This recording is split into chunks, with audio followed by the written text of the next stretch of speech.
que fizeram de tudo para que fosse investigado. Tomem vergonha na cara. Assim, com todo o respeito. Ele pode vir buscar, tem 4 tabletes. Enfiar um no nariz, um na boca, um no ouvido e outro naquele outro orifício que ele deve saber. Queria parabenizar o senhor Vasques pela tranquilidade, postura, ao responder todas as perguntas. Senhor Vasques, eu vou fazer primeiro aqui 3 perguntas, são bem objetivas, e acredito que uma inquirição deva ser feita dessa forma.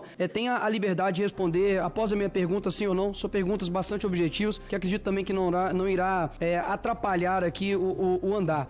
Senhor Silvinei, no dia 8 de janeiro, onde ocorreram os atos da Praça dos Três Poderes, nessa data específica, o senhor ocupava algum cargo público? Pode responder, por gentileza, Silvinei? Pode responder ao mesmo tempo. Não, no microfone só para...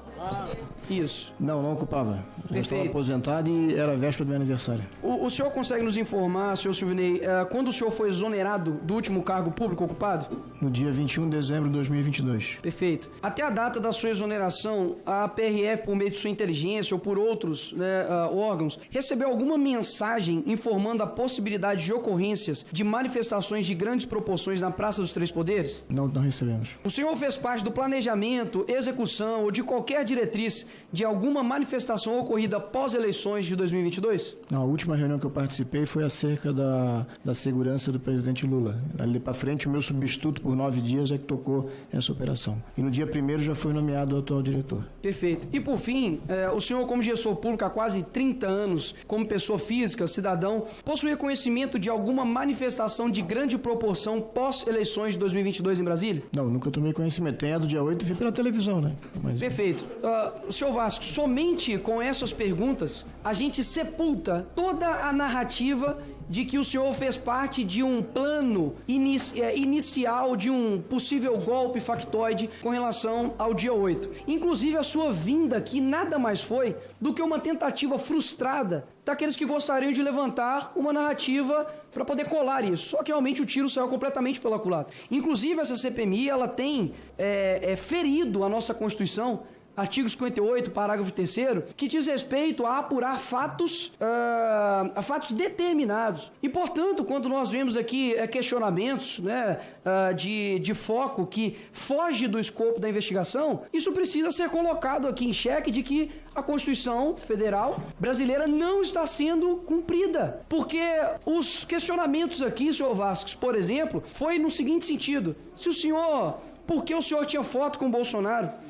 Se o senhor tinha conhecimentos que a empresa era apoiada por Trump, qual foi as compras de veículos da PRF, o número de mortes em estrada, sobre espião Pegasus. A relatora, com toda a sua imparcialidade, teve a coragem de perguntar se o senhor conhecia a respeito da granada bailarina. Foi colocado aqui um questionamento se a camisa 22 era ou não do Rodinei do Flamengo. Isso chega a ser vexatório para um governo, numa tentativa de elencar uma narrativa, fazer essas perguntas para o senhor. Quando nós olhamos aqui, os outros senadores anteriormente colocaram a respeito aqui de outros demais temas, como por exemplo, a escolha do PRF, do diretor, e a sua imparcialidade e a sua proximidade, ou não com o presidente Bolsonaro. Eu gostaria, isso aqui é um momento especial, eu gostaria por gentileza de solicitar à mesa que colocasse a foto do então imparcial novo diretor da PRF, com seu charuto,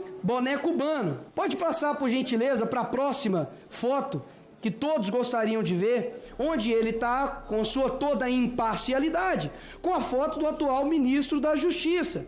Ou seja, os questionamentos que foram colocados aqui, agradeço pela exposição, na verdade devem ser questionados ao novo diretor da PRF, afinal de contas, ele era o diretor daquela data. Portanto, vi aqui também os senadores dizendo a respeito que onde estava a PRF, senhor Vasques, quando, por exemplo, o Bolsonaro andava sem capacete na moto. Aí eu te pergunto, olha só que presente a nova ministra do Lula nos deu hoje. Ela andando de moto sem capacete. Aí eu pergunto, senhor diretor da PRF, onde está o senhor quando uma ministra, inclusive ali na Maré, está andando sem capacete na moto? E a título de curiosidade, sabe qual foi a resposta do Ministério a respeito do porquê que ela estava sem capacete? Porque eram regras determinadas do local. Aí eu te pergunto, é razoável de que um ministério e uma ministra fiquem subordinados a determinações de criminosos? Mas só a título mesmo de esclarecimento. Eu ouvi aqui também dizer, com relação a questionamentos, né, super focados no dia 8, se o senhor utilizava ou não celular em reuniões. Sendo que o Lula, a gente sabe, o senhor eu não sei. Mas que o Lula não usa em seus churrascos, isso eu sei. Quando a gente olha a questão aqui de acusações feitas ao senhor, como se o tom fosse além de acusatório, fosse de sentença.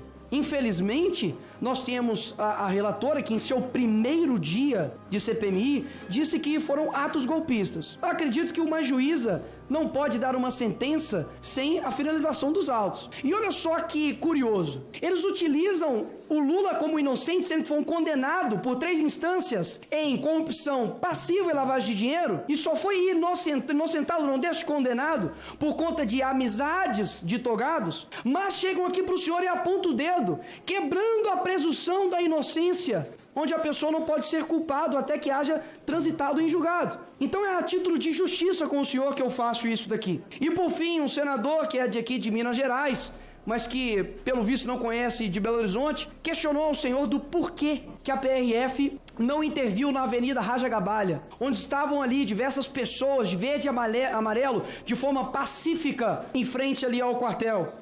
Ele não sabe que ali é uma rodovia, uma avenida municipal, portanto a PRF não tem competência para tal. Ou seja, basicamente o senhor veio aqui e respondeu questionamentos a respeito da sua gestão e vida pregressa, o que foge totalmente do escopo dessa CPMI. E por fim, um deputado aqui anteriormente disse que pessoas, e isso aqui é muito grave, vocês vão entender por que é grave, ele disse que pessoas deixaram de votar por conta da PRF. Contudo, nós temos aqui uma notícia onde o ministro Alexandre de Moraes diz que operações da PRF não impediram eleitores de votar. O senhor deputado, ele já foi embora, mas o senhor deputado está dizendo que o ministro Alexandre de Moraes é um mentiroso? Isso é complicado, isso é muito grave. E por fim, presidente, no começo aqui foi feita uma questão de ordem para poder retirar 2 membros dessa CPMI, André Fernandes e senador Marcos Duval. E eu gostaria aqui de perguntar à senadora Elisiane se a senhora assinou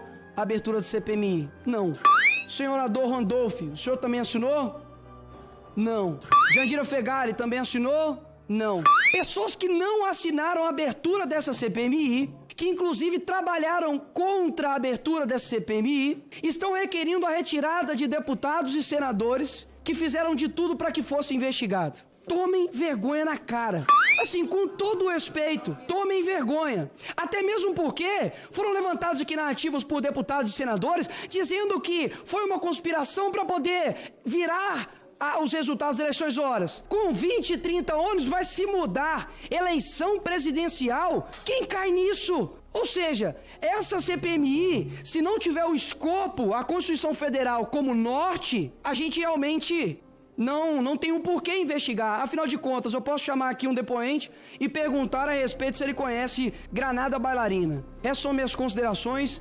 Por fim, parabéns pela postura, parabéns por esclarecer e deixar bem claro que hoje não se passou de nada mais do que narrativas frustradas da esquerda. Obrigado, presidente.